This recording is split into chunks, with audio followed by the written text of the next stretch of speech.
बिस्मिल्लाहिर्रहमानिर्रहीम। अस्सलाम वालेकुम। मोहम्मद जमील शाहिद आपसे मुखातब है।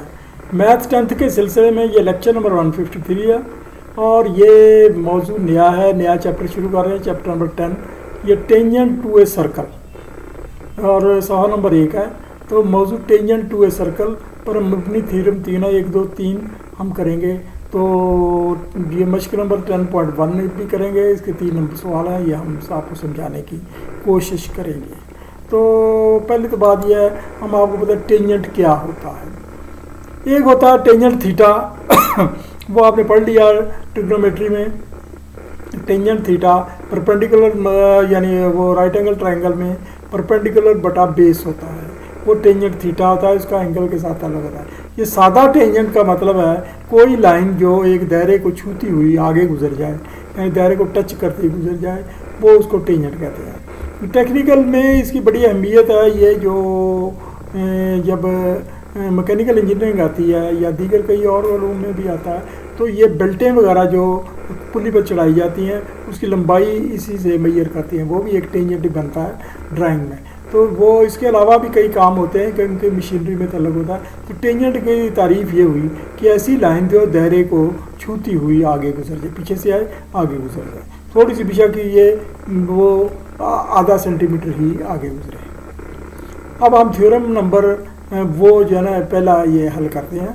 ये ऐसे ही है, तुक्का मार का है, वो स्टूडेंट इसको तुक्का ही समझेंगे तो बहरहाल जो भी है, लेकिन हम इसको समझाने की कोशिश करते हैं। थ्योरम नंबर 1 दावा हम है, दायरे के रदास के अमूद पर मुहीत पर खींचा गया खत दायरे का ममास होगा। यानी ये एक दायरा है, दायरे के रदास पर, यानी रदास, ये रदास है, रदास पर एक अमूद खींचा गया, ये इधर एक अमूद खींचा गया, अमूद में 90 डिग्री एंगल। तो उसको अगर दोनों तरफ बढ़ा दिया जाए तो उसने का वो दायरे का ममास ही होता है, यानी टेंजेंट होता है। टेंजेंट की उर्दू ममास है, यानी वो दायरे के ये एंगल 90 डिग्री है या ये समझ लें, दोनों में इस पर ये जो ख़त बढ़ाया गया ये लाजमी टेंजेंट होगा। यानी दूसरे लफ्ज़ों में ये ख़त को ये खता नहीं करेगा, ये इसको काटेगा नहीं, ये सीधा साथ टच करता, सीधा साथ रगड़ खाता गुजर जाएगा। तो given OC is a radial segment, OC is radial segment का मतलब रेडियस होता है, वो ये कोई ऐसे ही है, थोड़ा सा ना चक्करबाजी है। OC is a radial segment, A B is perpendicular, यानी ए बी परपेंडिकुलर है ओसी पर एट इट्स आउटर पॉइंट पर है, यहाँ पर नहीं है। ये जो जहाँ कर्सर है यहाँ पर नहीं है, आउटर पॉइंट पर है, जहाँ ये रेडियस टच करता है आखिरी मुहीत को, यानी सरकमफ्रेंस को। To prove A B is a tangent, A B tangent है of O centre circle at C. Construction take a point D, एक डी पॉइंट लें at circumference and move the line from O to P, यानी O से D को मिलाते हुए P तक ले जाए। यानी ये एक डी पॉइंट ले लें, या आप डी पॉइंट यहाँ भी ले सकते हैं। प्रूफ ओ सी पी जाविया is equal 90 degree, O C P जाविया 90 डिग्री ये गिवन है, हमने खुद शुरू से बनाया है, पहले बताया। एंड ओ पी सी जाविया इज ओ पी सी जाविया, ओ सी पी जाविया, पहले हमने ओ सी पी, ओ पी सी जाविया ये 90 से छोटा है। ये जिधर लोग होती है वो छोटा होता है, ओ पी जाविया छोटा 90 से, यानी एक्यूट एंगल हो गया। तो अब ओ पी इज़ यानी ओ पी बढ़ा हुआ जो 90 डिग्री के एक्यूट एंगल के सामने होता है, ये वो लाइन भी छोटी होगी। ये एक्यूट एंगल के सामने ओ सी भी छोटा होगा और ये बड़ा होगा। अब ये जब हमने ये अमूद गिराया तो ये भी लाजमी तौर अमूद ही होगा। तो ये जो ट्रायंगल बनी हमारी ओ सी पी, इसमें सबसे छोटी साइड ओ सी है, इससे आगे फिर सारे बड़ी शुरू हो जाएंगी अगर इधर को होता है। तो यानी ओ पी इज़ वो ग्रेटर दैन ओ सी, यानी ओ पी के ए सी से ग्रेटर दैन ओ सी, और पी इज़ आउटसाइड, यानी पी बिल्कुल आउटसाइड निकल गया, यानी सरकमफ्रेंस से बाहर निकल गया, और सी सरकमफ्रेंस पर है outside. C is only point which can touch A B, वो सी ओनली टच है। तो ये लाजमी तौर पर टेंजेंट ही है, वो जो छूता हुआ गुजर रहा है आगे भी गुजर रहा है, तो ये टेंजेंट हुआ। तो ये हमने साबित कर दिया। अब हम थ्योरम नंबर 2 करते हैं। ये इसका उल्ट बात है, दायरे मुहीत को छूने वाली लाइन के पॉइंट या मास से सेंटर को मिलाई जाने वाली लाइन हमेशा वो मास पर मौजूद होती है। यानी अब ये वही चीज़ है, इसको साबित ये करना है कि ये अगर कोई लाइन छूती हुई गुजर जाए तो ये परपेंडिकुलर होता है, ये रेडियस यानी रेडियल सेगमेंट। तो O C is a radial segment, O C एक रेडियल सेगमेंट है, A B is tangent of O, A B tangent है ऑफ ओ सेंटर, जो यानी इस दायरे को सेंटर से पकड़ा जाए, center circle at C. To prove A B is a perpendicular, A B perpendicular है ओ सी, ये वो O C radial segment. Take a point P, उस तरफ P point eight A B and move it to intersect at D, D पर काटते हुए proof O C is equal to O D, O C is equal to O D. ये देखे दोनों, ये रदास है दास बराबर होते हैं, रेडियस है और ओ सी छोटा हुआ ओ पी से, यानी ओ सी छोटा उसी तरह ओ पी से। P is outside the circle, P outside के सर्कल के।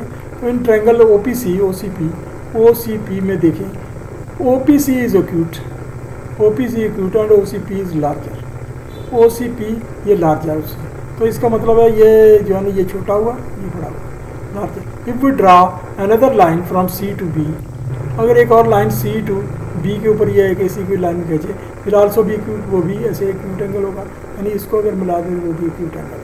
सो O C P angle will be 90 degree, ये 90 डिग्री, क्योंकि छोटा ज़िला होने की वजह से ये 90 डिग्री होगा।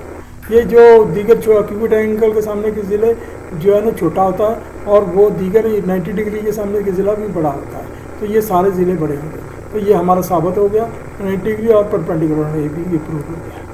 थ्योरम नंबर 3, ये अहम थ्योरम है, ये इम्तहानों में आ जाता है। किसी दायरे के मुहीत पर एक ही नुक्ता से गिराए गए ममास आपस में मुतमासिल होते हैं, यानी एक नुक्ता से अगर दो टेंजेंट गिराए जाएं एक ही दायरे पर तो वो आपस में बराबर होते हैं, यानी ये टेंजेंट है ए पी ए बी के पी बी के बराबर होगा। तो इसमें गिवन क्या है, from P two tangents are drawn on O दायरे के सेंटर सर्कल पर गिराए मीटिंग एट ए पी पर मिल रहा है। To prove A P is equal to B P, A P is equal to B P tangent from P. यहाँ एक मैं बात बता दूँ, स्टूडेंट ये जो ए बी सी पी वो समझते हैं कि ये फ़िक्रा बिल्कुल हदीस की तरह, आयत की तरह, कुरान मजीद की आयत की तरह बिल्कुल टैली करना चाहिए फ़िक्रा, और ये ए बी सी भी टैली करनी चाहिए, वो इसी मुहिम में पढ़े जाते हैं। असल में आपको दलील से साबित करना है, तो ये जो है ना अच्छा कंस्ट्रक्शन कनेक्ट पी सी ओ, आप ये करें कि ये इसको मिला दें, यानी रेडियस को मिलाते हुए ये याद आ जाएगा। अच्छा, आप ये दो मसल से ये ए ओ पी और ओ बी पी, इनको हम कॉन्ग्रुएंट साबित करते हैं, यानी ए ओ पी और बी ओ पी को कॉन्ग्रुएंट, ओ ए बराबर ओ बी, ओ ए बराबर ओ बी, ये रेडियस है, ये बराबर हो गई, और ये O P is equal O P common है, और ये 90 डिग्री है, तो ये यानी मसल से कॉन्ग्रुएंट साबित हो गई। और ए ओ पी जाविया बी ओ पी जाविया, हाइपोटेन्यूज साइड पहले हमने मसला थ्योरम पढ़ चुके हैं, तो ए पी बराबर हो गया ए बी के, यानी दोनों अगर कॉन्ग्रुएंट हुई तो ये फिर ये ए पी के बराबर हुआ, ये साबित हो गया। अब हमारा एक्सरसाइज आती है,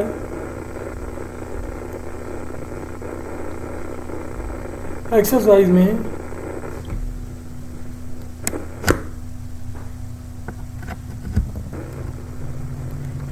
में साबित करें किसी दायरे में कुतर पर बनने वाले ममाज आपस में मुतवाज़ी होते हैं, यानी ये जो एक कुतर है जिसको डाया कहते हैं, डायमीटर, इस पर बनने वाले दो टेंजेंट आपस में मुतवाज़ी होते हैं, ये हमने साबित करना है। तो given O centre circle A O B is the diameter, A O B ये डायमीटर है। लाइन तो दो नुक्ता से ज़ाहिर की जाती है, लेकिन हम सेंटर की वजह से इसको 3 नुकात से ज़ाहिर कर देते हैं, बात हुई है। तो P A P B are, यानी पी और पी बी उस पर ये अमूद खींचेगी। तौर पर जब अमूद खींचते हैं ये 90 डिग्री है, 90 डिग्री पहले हम साबित कर चुके हैं, 90 डिग्री के एंगल बनाएंगे और उसको खींचेंगे तो अमूद बन जाएगा, वो बन जाएगा ममास।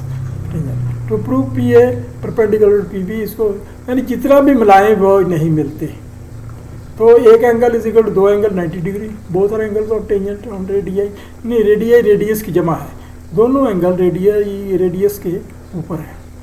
ये रेडियस के ऊपर है और वो टेंजेंट के साथ है। और ए और बी इज स्ट्रेट लाइन, यानी ए और बी दूसरे लफ्ज़ में स्ट्रेट लाइन है, एक उतर है, which can be A side of the rectangle. ये एक ना रेक्टेंगल की साइड हो सकता है, जब ये भी 90 डिग्री, ये 90, अगर हम यानी इसको इस तरह से मिला दें तो ये एक रेक्टेंगल बन जाएगी। तो इसका मतलब ये है कि रेक्टेंगल की एक साइड है, तो ये 90 डिग्री हुए, तो फिर ये 90 डिग्री, तो ये भी पैरेलल हुआ, ये भी पैरेलल हुआ, और ये पी ए टेंजेंट हुआ पी बी के, ये प्रूव्ड हो गया।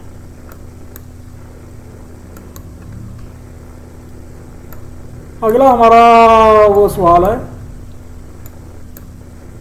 ये एक कैलकुलेशन वाला सवाल है। दो हम मरकज़ दायरे, यानी उनका सेंटर एक है, एक में का डाया 5 सेंटीमीटर है, दूसरे का 10 सेंटीमीटर है, डाया के हामल है, यानी दो हम मरकज़ दायरे 5 सेंटीमीटर 10 सेंटीमीटर के हामल है। यहाँ मैं एक आपको अपना प्रॉब्लम बता दूँ, क्योंकि हमें उर्दू मीडियम और इंग्लिश मीडियम दोनों को साथ लेकर चलना है, और मुझे अपनी अंग्रेज़ी नहीं दिखानी कि मेरी अंग्रेज़ी कितनी ज़्यादा अच्छी है, और ना ही मैंने उर्दू दानी दिखानी है कि मैं कितना उर्दू का अच्छा अदीब हूँ, ये भी नहीं दिखा, हमें बात समझानी है। तो ये उम्मीद है ये इंग्लिश वाले उर्दू वाले दोनों को ये बात समझ आ जाएगी।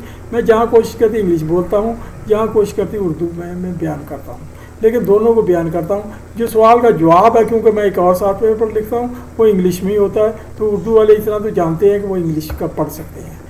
तो छोटे दायरे का ममाज बैरूनी दायरे का अंदरूनी तौर पर अतराफ से छू रहा है, यानी ये एक दायरा है और उसके बाहर एक दायरा है, ठीक है। तो ये एक टेंजेंट है, ये टेंजेंट एक छोटे दायरे का है और बाहर वाले दायरे को टच करता है दोनों तरफ से, यानी सी पॉइंट पर एक टेंजेंट है और ए और बी पर ये टच कर रहा है। इसकी लंबाई मालूम करिए, ये टेंजेंट कितना लंबा है, ए से बी तक कितना लंबा है। इंजीनियरिंग में इसकी ज़रूरत पड़ती है। तो डाटा ये O centre to circle with 5-10 centimetre find A B length, ठीक है। तो सोल्यूशन ये करें,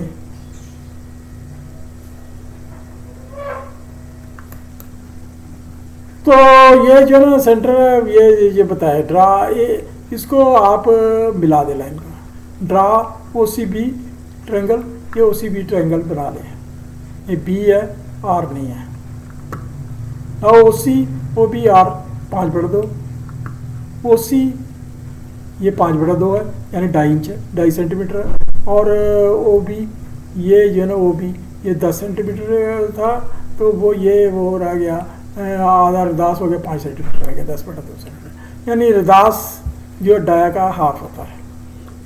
ये आप हम राइट एंगल ट्रायंगल में इसको साबित करते हैं एक्स कितना है।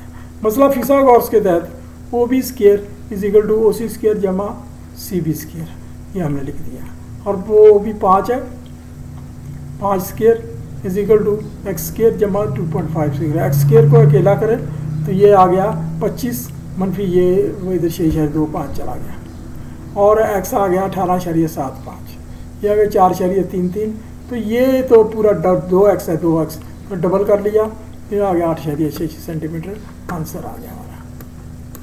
ये तीसरा थ्योरम है, ये बड़ा मुश्किल थ्योरम है, ये दे देते हैं मैं कह नहीं सकता, लेकिन बड़ा मुश्किल थ्योरम है।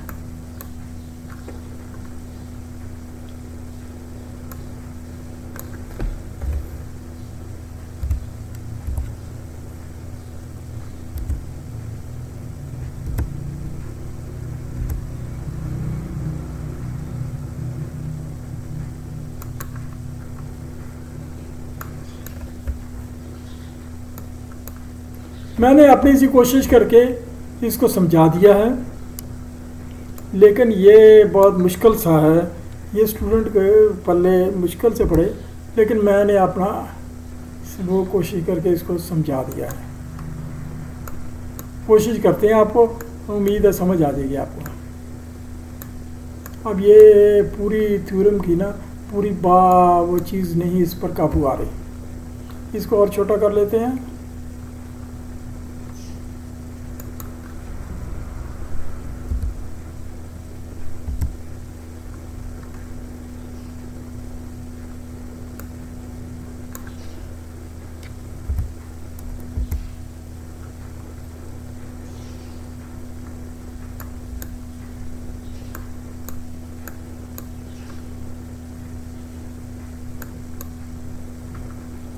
ये इसके लिए ना आपको किताब में से कंसल्ट करें, यहाँ लंबी चौड़ी बात है तो वो वहाँ बयान नहीं की जा सकती, लेकिन आपको बताई जा रही है। सवाल ये है कि दो दायरे अगर अलग अलग हों और उनके कॉमन टेंजेंट हों, यानी दो टेंजेंट हों, तो टेंजेंट जहाँ मिलते हैं, टच करते हैं, अगर उस लाइन को दोनों को आपस में मिलाया जाए तो साबित करें कि वो आपस में पैरेलल होती हैं, साबित करें कि वो पैरेलल होती हैं। तो मसलन ये है कि ये दो दायरे हैं, ये एम सेंटर का दायरा है, ये वो एन सेंटर का दायरा, ये सेंटर है, तो वो उसके ऊपर ए बी टेंजेंट है, ये डी सी टेंजेंट है बस।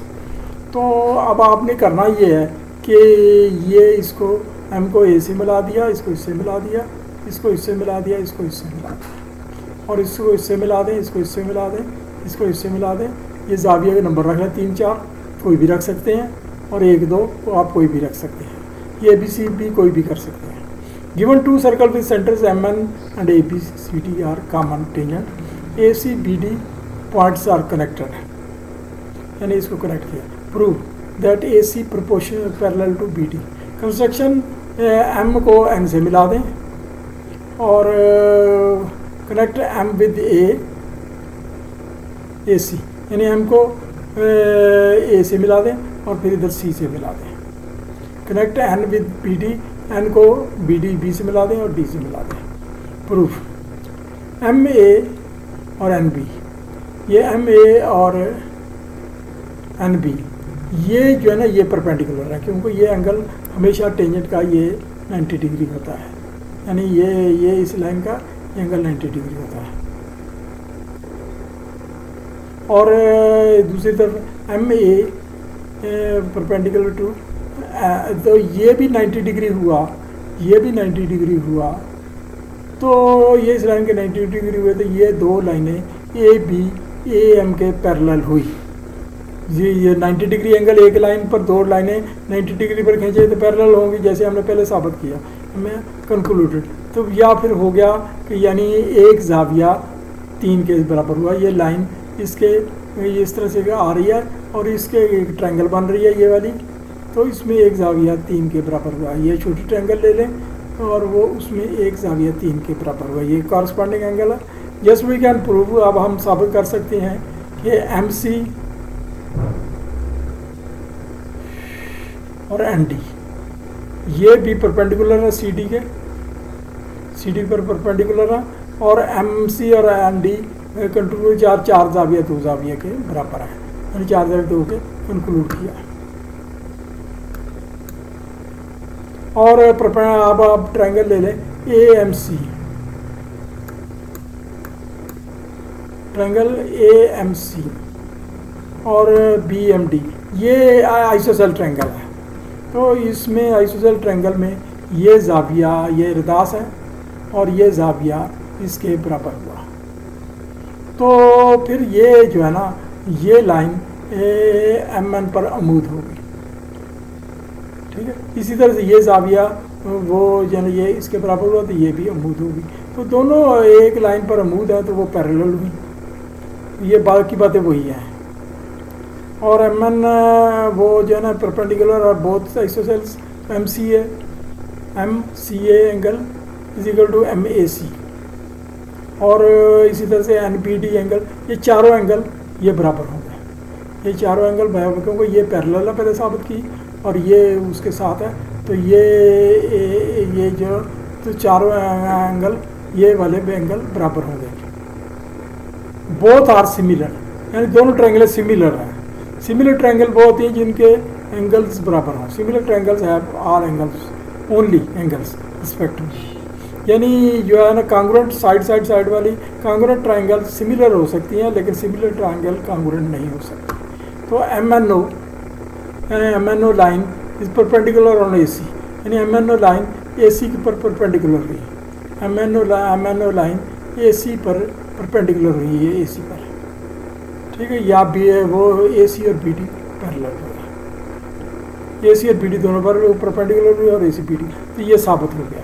तो ये अभी आप को ये रिक्वेस्ट है कि इसको लाइक कर दें, सब्सक्राइब कर दें, ये घंटे की बटन दबा दें, जो भी तकाजा हो।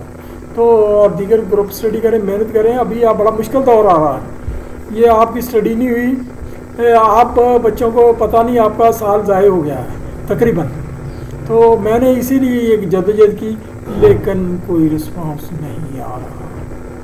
पता नहीं ये लेक्चर जहन्नम में जा रहे हैं या जन्नत में जा रहे हैं, ये किधर जा रहे हैं, क्योंकि स्टूडेंट को कोई फिक्र नहीं। मौजें लगी हुई हैं, आराम से क्रिकेट खेल रहे हैं बाहर ग्राउंडों में धूप में, और वो मौजें लगी हुई हैं। लेकिन ये मौजें सदा नहीं रहनी, सदा तो इल्म चल रहा है। Okay, thank you ji.